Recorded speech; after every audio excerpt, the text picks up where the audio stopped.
हाँ जी, किसी को ध्यान में है मोबिलिटी क्या होती है? कोई मटेरियल कितना उसके अंदर इलेक्ट्रॉन्स कितने मोबाइल हैं, ये आपकी मोबिलिटी रहेगी। आप लिखें इसके बारे में पहले। Mobility is defined as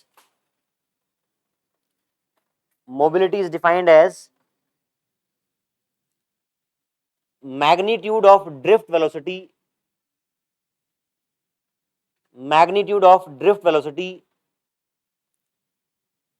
per unit electric field.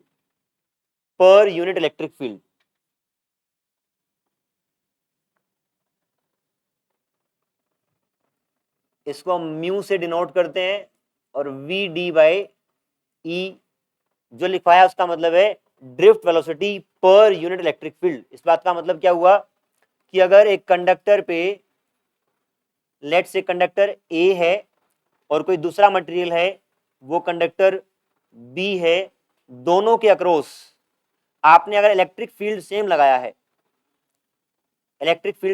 है, सेम इलेक्ट्रिक फील्ड लगाने पे जिसकी ड्रिफ्ट वेलोसिटी ज्यादा होगी वो ज्यादा मोबाइल होगा, उसकी मोबिलिटी ज्यादा होगी। तो V D drift velocity per unit electric field is called mobility. ठीक है, ये इतना ही नोट करना है आपको। उसके बाद एक थियोरेटिकल सा टॉपिक है, लिमिटेशंस ऑफ ओम लॉ।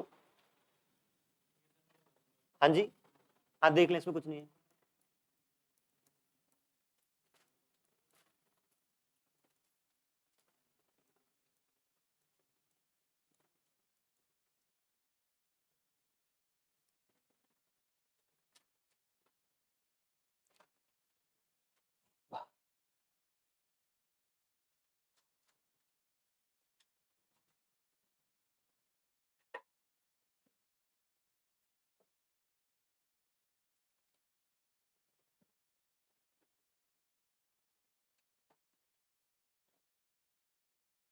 हो गए?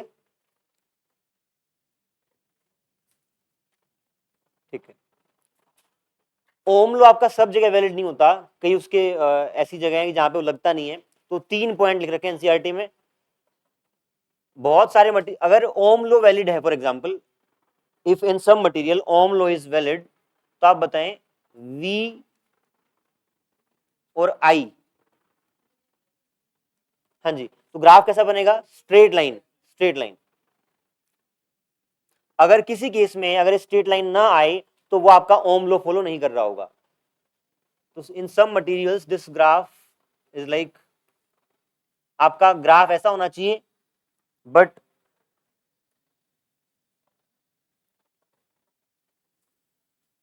लेट से ग्राफ है ऐसा कुछ, आफ्टर सर्टेन वैल्यू ऑफ ई और वी, आई और वी, वो इस स्ट्रेट लाइन से डेविएट करता है। इसको आप लिखेंगे कैसे? लिख लें आप फटाफट। वी माने potential difference. For some material, पहले क्या, for some materials V ceases to be proportional to I। V ceases to be proportional to I। ये आपकी पहली लिमिटेशन है। V ceases,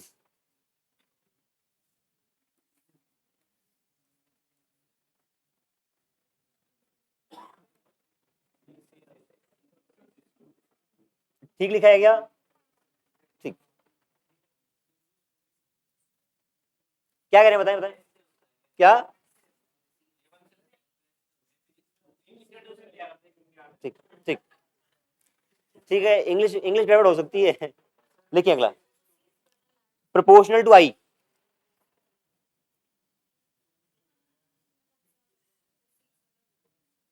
बताएं क्या? अंग्रेजी का इस शास्त्रार्थ के लिए अलग से क्लास लगाई जाएगी। एक और आगे स्टॉप्स है ना, सीजेस टू बी स्टॉप्स। इतनी भारी वो गैप तो नहीं है, तो कॉमन ही यूज होती है।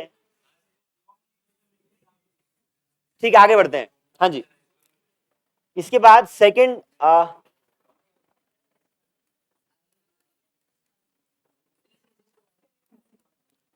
V ceases to be proportional to I। ठीक है, डायोड आपका चैप्टर नंबर 14 में कवर होगा वैसे तो, बट बेसिक फंक्शनिंग आपको पता है क्या? ड्रॉपर्स बताओ।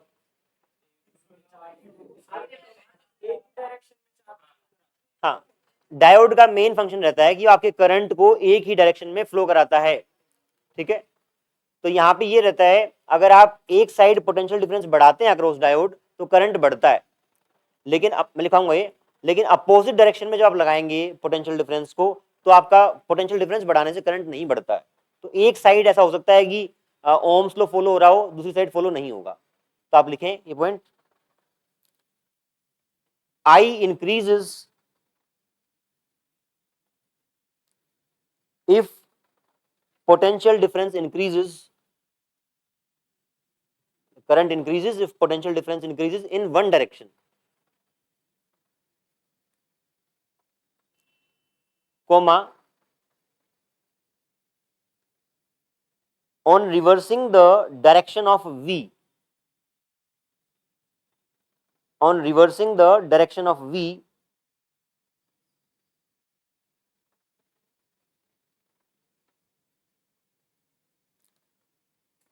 इसके बाद लिखेंगे आप क्या लिखा आपने, डायरेक्शन आपने अपोज उल्टी कर दिया ना उसकी, या फिर आप लिखें फुल स्टॉप लगा के, और on increasing V, on increasing V, current does not increase in opposite direction. On increasing V, current does not increase on increasing V in other direction, opposite direction. Example में लेंगे diode,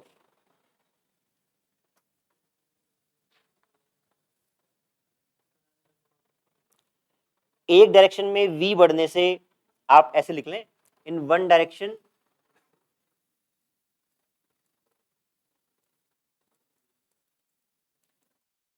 अगर आपने V बढ़ाया तो current आपका बढ़ा, और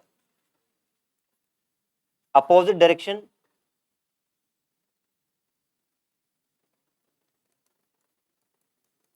V बढ़ाने पे आपका करंट नहीं बढ़ता है, कांस्टेंट रहता है, ठीक है। तो आपका ओम लो एक तरफ फॉलो हो रहा है, एक तरफ फॉलो नहीं हो रहा है। एग्जांपल आप लेंगे डायोड का, डायोड जहां पे ओम लो फॉलो हो रहा है, क्या वहां पे आई और वी के बीच में यूनिक रिलेशनशिप है? कहने का मतलब है, यहां पे नहीं बात नहीं कर रहा मैं, जहां पे फॉलो हो रहा है क्या वहां पे वी और आई के बीच में यूनिक रिलेशनशिप है? कहने का मतलब है, एक किसी गिवन वैल्यू ऑफ वी के लिए एक ही करंट है, अगर वी आपको बता दिया जाए तो आई भी सिंगल है, यूनिक रिलेशनशिप है। थर्ड उसमें लिखेंगे आप लिमिटेशन में, in some materials relation between V and I is not unique.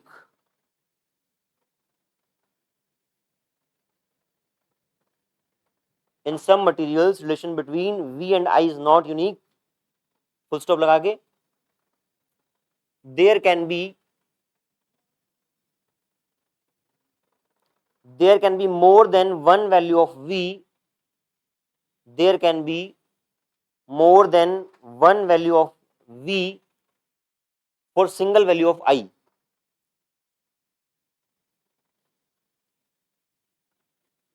और वाइस वर्सा, I और V के बीच में आपका यूनिक रिलेशन नहीं होता है।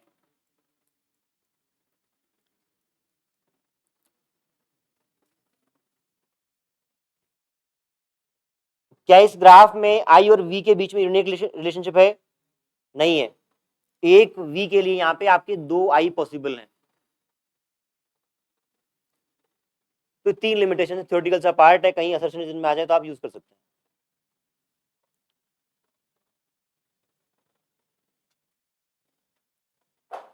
आगे बढ़े,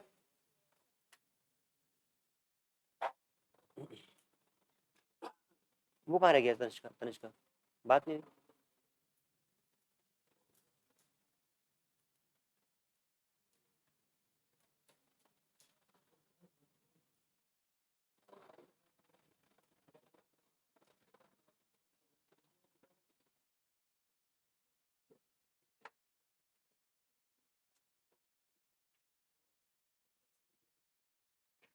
हाँ जी, लिख लिया। हिरल पूछना है कुछ? आगे बढ़े।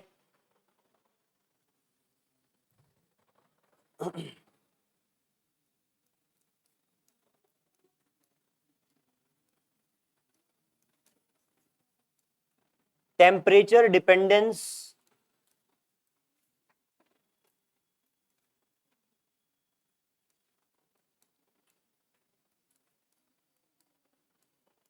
रेजिस्टेंस।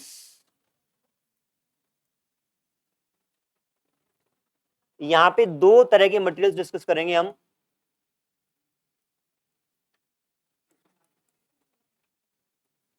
कंडक्टर, वंदिता सीधे बैठेंगे।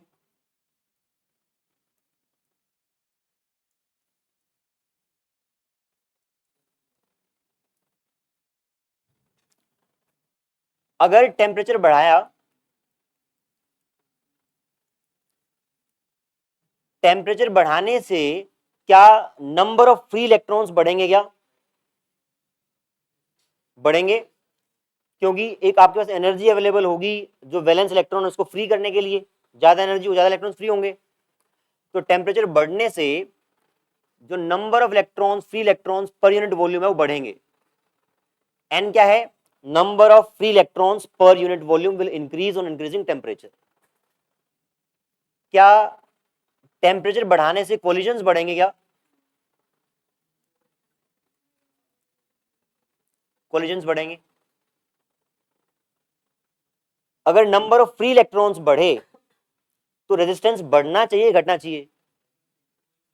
हाँ जी, फर्क नहीं पड़ेगा। अगर आपके पास फ्री इलेक्ट्रॉन्स ज्यादा हैं तो ज्यादा करंट फ्लो नहीं करेगा। रेजिस्टेंस का मतलब है, रेजिस्टेंस क्या है आपका? कंडक्शन का उल्टा है। आपका रेजिस्टिविटी क्या है? कंडक्शन का उल्टा है। अगर number of free electrons available अगर ज्यादा हो गए तो रेजिस्टेंस कम होगा।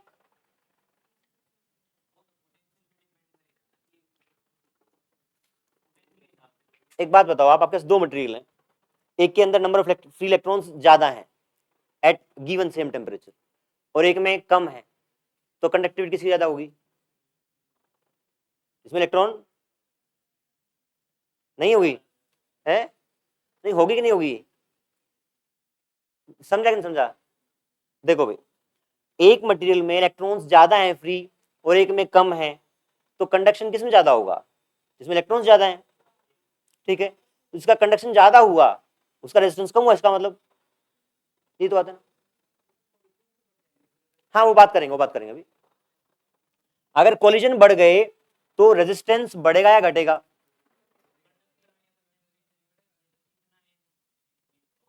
उस पर भी आएंगे। आप एक फैक्टर की बात कर लें, ये बात सही है ना कि एन बढ़ेगा। मैं सिर्फ इतना पूछ रहा हूँ कि, इतना नहीं पूछ रहा, मैं कह रहा हूँ बढ़ रहा है, बढ़ेगा क्या? हाँ, बस इतना पूछ रहा हूँ, बढ़ेगा है ना, और बढ़ने से रेजिस्टेंस कम होगा। सहमत है? ठीक है। कोलिजन्स बढ़ेंगे तो रेजिस्टेंस बढ़ेगा या घटेगा? बढ़ेगा। उसी बात पे आऊंगा अभी। दुष्यंत, रख दे इसको, यहां देख ले आराम से। अगर नंबर ऑफ फ्री इलेक्ट्रॉन्स बढ़े तो आपका रेजिस्टेंस घटा, और कोलिजन्स बढ़े तो रेजिस्टेंस बढ़ा। दोनों अपोजिट आपके आ रहे हैं। यहां पे एक फैक्टर डोमिनेट करेगा। जो भी आप बोल रहे हैं, कंडक्टर्स में होता क्या है, टेम्परेचर बढ़ाने से number of free electron substantially नहीं बढ़ते। जितने फ्री होने हैं ऑलरेडी हो चुके हैं, टेम्परेचर बढ़ने से ज्यादा फर्क नहीं पड़ता। तो ये वाला जो फैक्टर है वो डोमिनेट नहीं करता। बट हाँ, कोलिजन ज्यादा बढ़ते हैं, तो दिस फैक्टर डोमिनेट्स।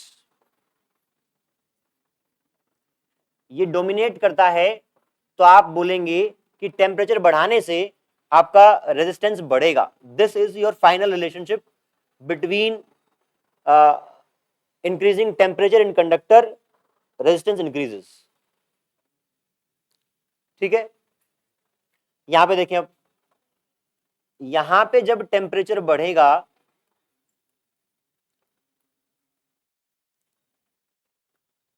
आपके सेमीकंडक्टर में इलेक्ट्रॉन्स की बजाय हम बोलते हैं चार्ज कैरियर्स, होल्स और इलेक्ट्रॉन्स होते हैं। जब आएंगे तो हम वहां पे डिस्कस करेंगे डिटेल में।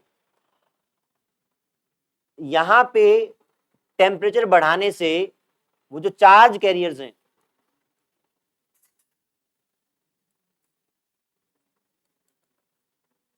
वो बढ़ते हैं। और अगर आपने जो ड्रॉपर एटलीस्ट वो तो समझ सकते हैं कि जब इंक्रीज करते हैं टेम्परेचर तो आपका सिलिकॉन के बोन्स ब्रेक होंगे, होल्स और इलेक्ट्रॉन्स आपके जनरेट होंगे, तो आपके चार्ज कैरियर्स होते हैं। तो कुल मिला के जैसे यहाँ पे इलेक्ट्रॉन बढ़े थे, यहाँ पे चार्ज कैरियर्स बढ़ेंगे। क्या टेम्परेचर बढ़ाने से कोलिजन बढ़ेगा?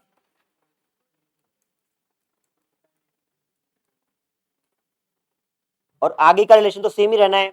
अगर n बढ़ गया तो रेजिस्टेंस घटेगा, और कोलिजन बढ़ गया तो रेजिस्टेंस बढ़ेगा।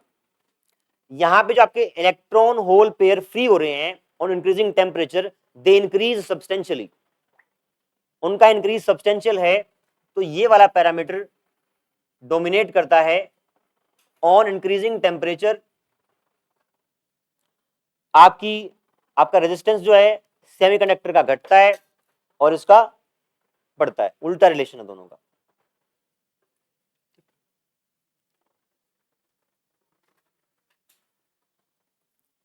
यहां पे एक फॉर्मूला आता है जो कंडक्टर के केस में आपके काम आएगा। R at any given temperature equal to R naught 1 plus alpha delta T. समझे क्या मतलब इसका? आपको यह पता लग गया कि टेम्परेचर बढ़ने से रेजिस्टेंस बढ़ेगा। आर नोट क्या है? किसी एक रेफरेंस टेम्परेचर पर आपका रेजिस्टेंस है। रेजिस्टेंस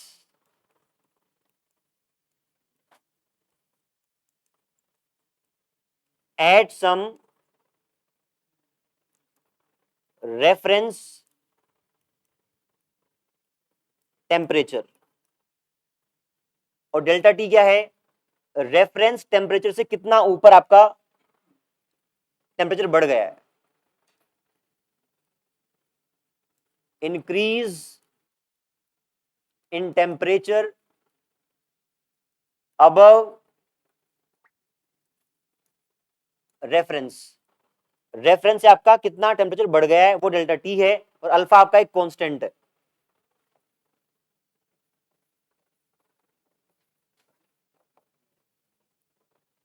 ठीक है, जितना ज्यादा टेम्परेचर बढ़ेगा उतना ज्यादा आपका रेजिस्टेंस बढ़ जाएगा। पूछना देते कुछ,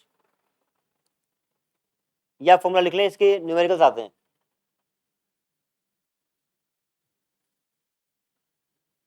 हाँ जी,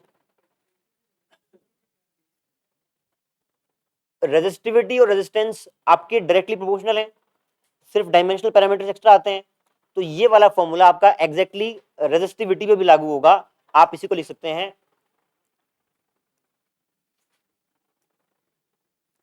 रो at t rho not 1 plus.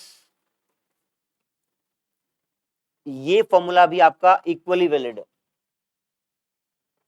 resistivity of a material at a given temperature T is equals to at reference temperature into this 1 plus alpha delta T.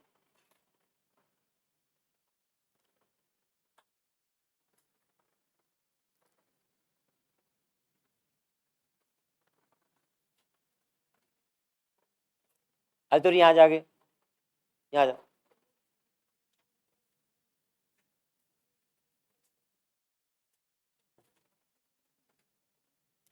हाँ जी, लिख लिया।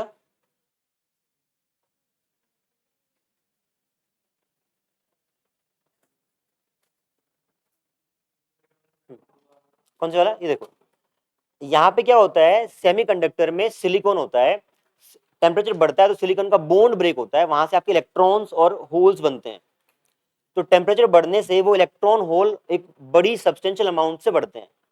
ठीक है, कोलिजन्स भी बढ़ते हैं, लेकिन यहाँ पे कोलिजन उतने नहीं बढ़ते जितना आपका ये बढ़ता है। हाँ, तो यहाँ पे इसलिए रेजिस्टेंस घटता है, ये फैक्टर डोमिनेट करता है।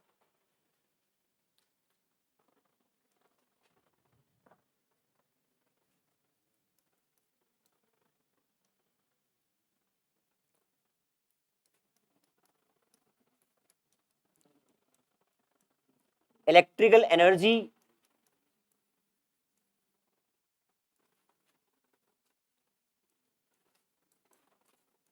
एंड पावर अगर आपके सिर्फ इलेक्ट्रॉन्स फ्लो करते रहे एक वायर में तो उसका कुछ फायदा है क्या? जब तक आप उस इलेक्ट्रॉन के फ्लो को किसी और फॉर्म में यूज ना करो तब तक फायदा नहीं है। तो आपको जो इलेक्ट्रिकल एनर्जी है या जो फ्लो ऑफ इलेक्ट्रॉन है उसको किसी और फॉर्म में यूज करना पड़ेगा। फॉर एग्जाम्पल, अगर आपने एक बल्ब लगाया तो यहां पे जो फ्लो ऑफ इलेक्ट्रॉन्स है उसके कारण, या आप कहें इलेक्ट्रिकल एनर्जी को आपने हीट में कन्वर्ट किया, ये वायर गर्म हुई जो फिलामेंट आपका, और उसी से आपने लाइट एनर्जी के फॉर्म में उसको कन्वर्ट किया बाय यूजिंग एप्रोप्रिएट टेक्नोलॉजी। ठीक है, तो सिर्फ आप फ्लो ऑफ इलेक्ट्रॉन्स का कोई मतलब नहीं था जब तक आप उसको किसी और फॉर्म के में एनर्जी में कन्वर्ट ना करें। ठीक है, अब यहां पे टर्म आ रहा है इलेक्ट्रिकल एनर्जी या इलेक्ट्रिकल पावर। लिखिए आप इसको, electrical power is defined as, electrical power is defined as energy consumed by resistor per unit time. Energy consumed by resistor per unit time, ये आपकी इलेक्ट्रिकल पावर होती है। मैं बोल रहा हूं कि अगर आपकी वायर में इलेक्ट्रॉन फ्लो करते रहे तो उसका कोई मतलब नहीं जब तक आप उसको किसी फॉर्म एनर्जी में कन्वर्ट ना करें। यहां पे आप एक ऐसा मटेरियल यूज करते हैं, ये तो सबने देखा होगा कि अगर एक वायर में करंट फ्लो होता है तो गर्म होती है वो, है ना। यहाँ पे हम जानबूझ के टंगस्टन फिलामेंट टाइप ऐसा फिलामेंट यूज करते हैं जिसमें बहुत सारी हीट जनरेट होती है, और उस हीट को फिर हम आपके जो बल्ब पहले होता था कन्वेंशनल बल्ब, उसके अंदर ऐसी गैस होती थी कि वो उस हीट से आयनाइज होती थी और फिर वो आपका वहां से एनर्जी प्रोड्यूस होती थी, लाइट एनर्जी। तो कुल मिला के आपने जो फ्लो ऑफ इलेक्ट्रॉन है पहले उसको हीट में कन्वर्ट किया, हीट से आपने लाइट में कन्वर्ट किया। तो यहाँ पे आप एनर्जी कंज्यूम कर रहे हैं इलेक्ट्रिकल उसकी, तो एनर्जी कंज्यूम पर unit time is called electrical power. अब इसका फॉर्मूला डिराइव करेंगे जो कि बहुत इंपॉर्टेंट है। लेट से एक कंडक्टर है, इस कंडक्टर के इन दो एंड्स के अक्रॉस पोटेंशियल डिफरेंस V है। डेल्टा टी टाइम में इस एरिया से डेल्टा क्यू चार्ज पास हो गया। कल हमने डिस्कस किया था डेल्टा क्यू क्या आता है आपका, NEVD डेल्टा टी ए। ठीक, अब ये बताएं आप, अगर करंट ऐसे फ्लो कर रहा है तो इलेक्ट्रिक फील्ड किस साइड रहा होगा? इस साइड, साथ में ये आपकी इलेक्ट्रिक फील्ड की डायरेक्शन रही होगी। अब जब आपका चार्ज आगे मूव कर रहा है, इलेक्ट्रिक फील्ड इस साइड है, इलेक्ट्रिक फील्ड की डायरेक्शन में पोटेंशियल एनर्जी घटती है कि बढ़ती है? घटती है। हाँ जी, घटती है। यहां पे आपकी एनर्जी घटेगी। एक फॉर्मूला और आपने देखा है, delta U equal to Q delta V. बताएं, अगर एक डेल्टा वी पोटेंशियल डिफरेंस के अक्रॉस आपने क्यू चार्ज को मूव किया तो उसकी पोटेंशियल एनर्जी का चेंज इनटू क्यू करने पे आ जाएगा। यहां पे मैंने पोटेंशियल डिफरेंस को ही वी बोला है, जनरली हम इसको डेल्टा वी से रिप्रेजेंट करते हैं। यहां पे वी ही क्या है? पोटेंशियल डिफरेंस है।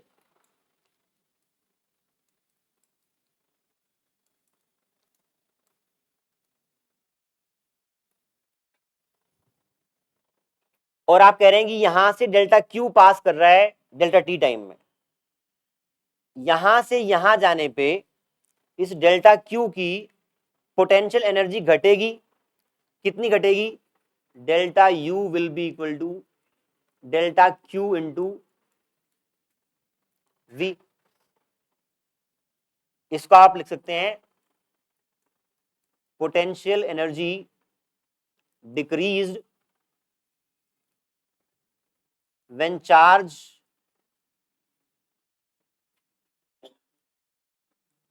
मूव्ड फ्रॉम पॉइंट ए, ये पॉइंट आपका ए है, ये आपका बी पॉइंट है,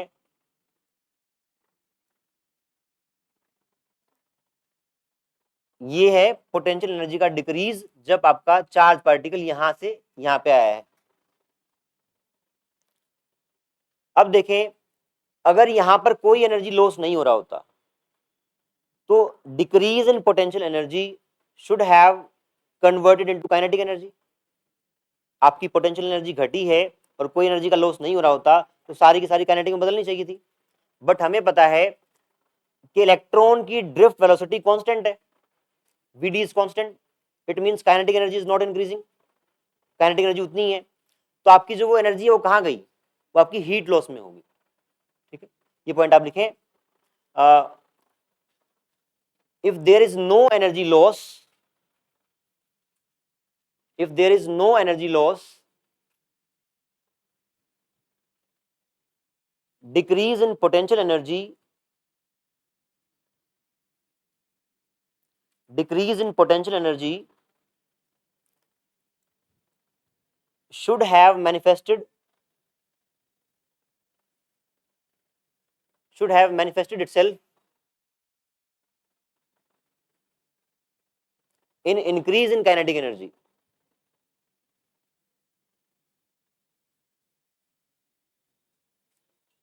in increase of kinetic energy, full stop. But as we know, vd remains constant या drift velocity remains constant,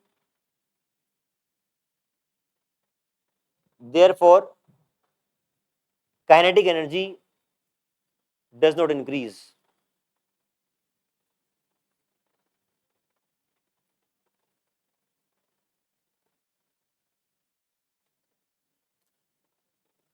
Full stop. Decrease in potential energy converted into heat energy, converted into heat energy.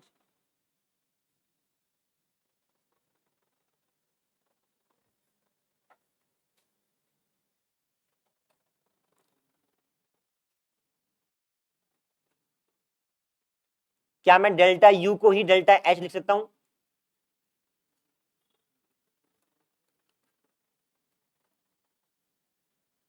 ये क्या है, heat loss है। जितनी आपकी potential energy decrease हुई उतने आपका हीट लॉस हो गया।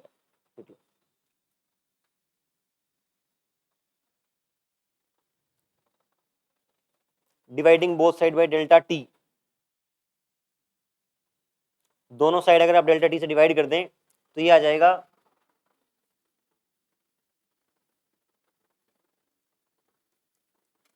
Delta Q by delta T into we.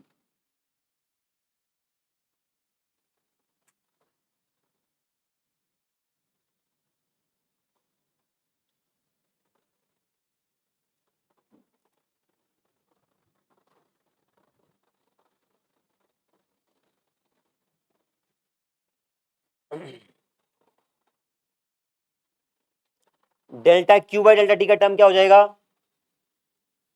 हाँ जी बताएं। आई हो जाएगा, ये आई है ये वी है, तो रेट ऑफ हीट लॉस, हाँ जी we I, we I.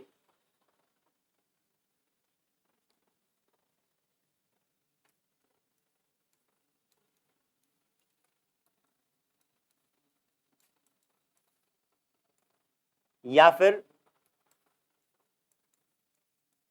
Rate of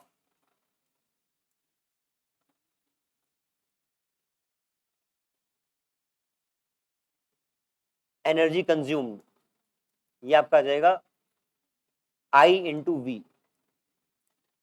बहुत इंपॉर्टेंट फॉर्मूला है, P equal to we I.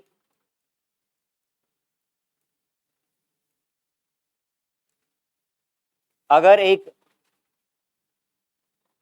Resistor के अक्रॉस पोटेंशियल डिफरेंस V है और उसके थ्रू करंट I पास कर रहा है तो वो जो एनर्जी कंज्यूम करेगा पर यूनिट टाइम वो आपकी वी आई रहेगी। एनर्जी कंज्यूम्ड या rate of heat loss is equal to V into I. I को आप लिख सकते हो, आई वी को लिख सकते हो V equal to I into R, यहां पुट करेंगे तो ये आपका आ जाएगा आई स्क्वायर आर।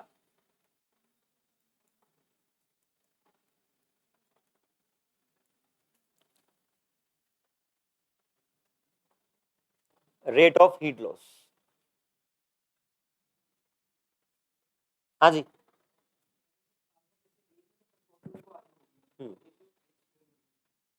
क्या करें? आपने यहाँ पे v equal to I R पूछा है। वो आप देखें, इसमें ऐसा है कि कोई कांस्टेंट क्या चीज गिवन है, उस पे उससे तय होगा आपका। हाँ, सवाल में हम आएगा जब देखेंगे इसको। बाकी पैरामीटर्स कैसे हैं उस पर डिपेंड करेगा कि क्या स्क्वायर पे डिपेंड करेगा या किस पे डिपेंड करेगा, सिंपल पावर पे डिपेंड करेगा।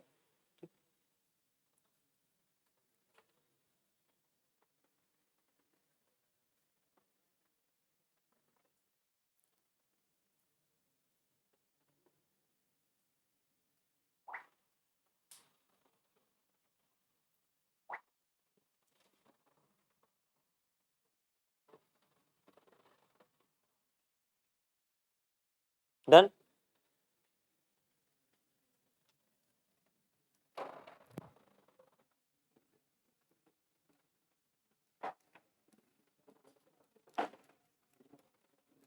Resistance in series and parallel.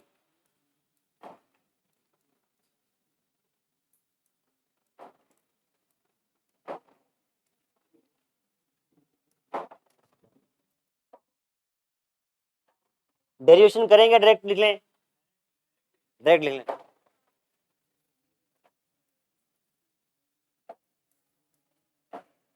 ये बोर्ड में भी इसका डेरिवेशन नहीं है, इसलिए मैं डायरेक्ट लिख रहा हूं। R1 R2, अगर एक आपने बैटरी लगाई है V पोटेंशियल डिफरेंस की, करंट I फ्लो कर रहा है। अब क्या हो गया?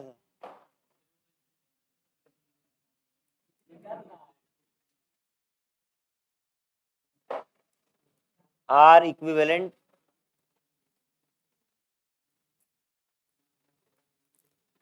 अगर इन दो रेजिस्टेंस की जगह आपको सिंगल लगाना है, सेम बैटरी लगा के सेम करंट प्रोड्यूस करना है, तो this R equivalent will become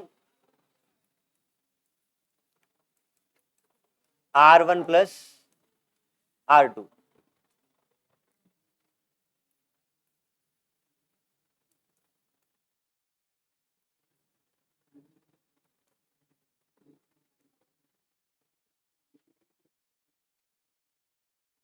same इसमें भी है, अगर आपको दो की जगह सिंगल रेजिस्टेंस यूज करना है,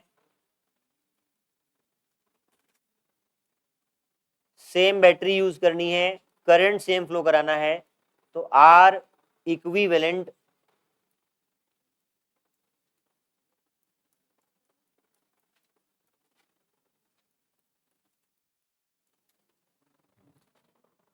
यहां पे ध्यान ये रखना है कि जब भी सीरीज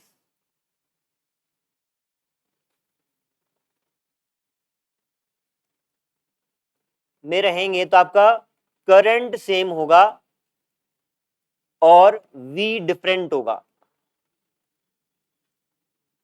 कहने का मतलब, जो करंट आपका यहां से पास होगा वही इससे पास होगा।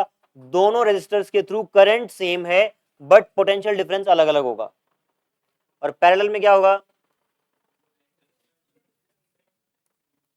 V सेम रहेगा, क्योंकि दोनों रेजिस्टेंस डायरेक्टली बैटरी से अटैच हैं, ये भी और ये भी। आपका I डिफरेंट रहेगा।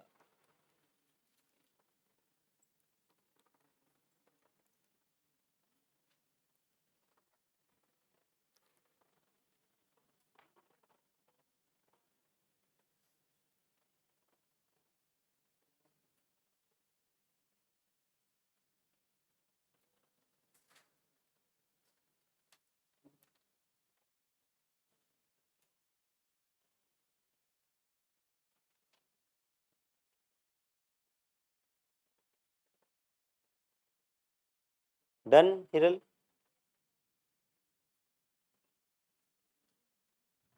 हाँ जी।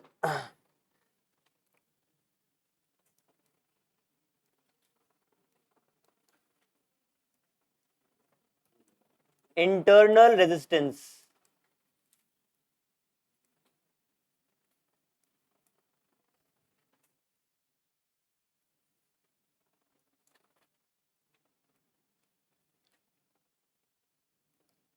जो बैटरी का पोटेंशियल डिफरेंस हम अभी तक ऐसे V लिखते आए हैं, उसके इक्विवेलेंट एक टर्म और है जिसको आप E से डिनोट करते हैं, इसको बोलते हैं electromotive force, EMF। Electromotive force potential difference का एक और नाम है। इंटरनल रेजिस्टेंस का मतलब है, जैसे ये तो आपको साफ साफ दिख रहा है कि रेजिस्टेंस आपने एक्सटर्नल अप्लाई किया है, इस बैटरी का एक इंटरनल रेजिस्टेंस होता है जिसको हम जनरली डिनोट करते हैं ऐसे बैटरी के बाहर, ऐसे करते हैं शो, और इसको हम लिखते हैं स्मॉल r से डिनोट करते हैं। ऐसे केस में जो करंट बनेगा it will be potential difference या ईएमएफ इलेक्ट्रोमोटिव फोर्स। अब बताएं यहां पे आई निकालने के लिए मैं क्या सिर्फ कैपिटल आर लिखूं, दोनों आर, ये दोनों आर क्या पैरेलल में हैं, दिख तो रहे हैं पैरेलल में, सीरीज में कैसे हुए, आपका करंट सेम पास करेगा तो सीरीज में है दोनों जुड़ जाएंगे, आर प्लस आर हो जाएगा। ये इंटरनल रेजिस्टेंस का टर्म है जो कहीं कहीं न्यूमेरिकल्स में आएगा। एक बात और बताएं, अगर किसी केस में ये रेजिस्टेंस आर है और करंट आई ऐसे फ्लो कर रहा है, पॉइंट ए से पॉइंट बी के बीच में पोटेंशियल डिफरेंस निकालना है, तो पहले तो ये बताएं ए से बी जाते वक्त आपका पोटेंशियल घटेगा या बढ़ेगा। सेल कह रहा बढ़ेगा, कौन कौन सहमत है, कंफर्म नहीं है, हाँ जी कंफर्म कौन है, बता दुष्यंत। घटता है, क्यों घटेगा,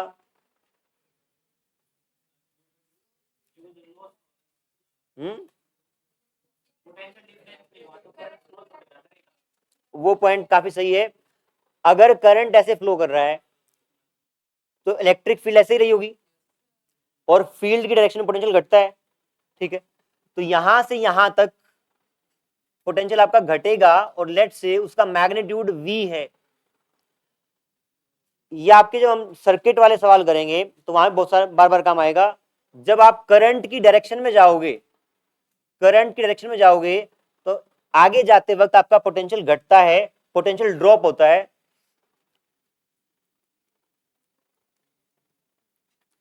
potential drop by a magnitude I into R, I into R से आपका पोटेंशियल ड्रॉप होता है, क्योंकि आपको पता है ये कंडक्टर है, पोटेंशियल डिफरेंस V है, करंट I फ्लो कर रहा है, तो I equal to V upon R या V equal to I R से आपने निकाल लिया, ये पोटेंशियल ड्रॉप है आपका, ठीक है। और कर सकते हैं या कुछ क्वेश्चन, तो पूरा अगला लेक्चर क्वेश्चन का ही है सारा, इतना ही करते हैं आज।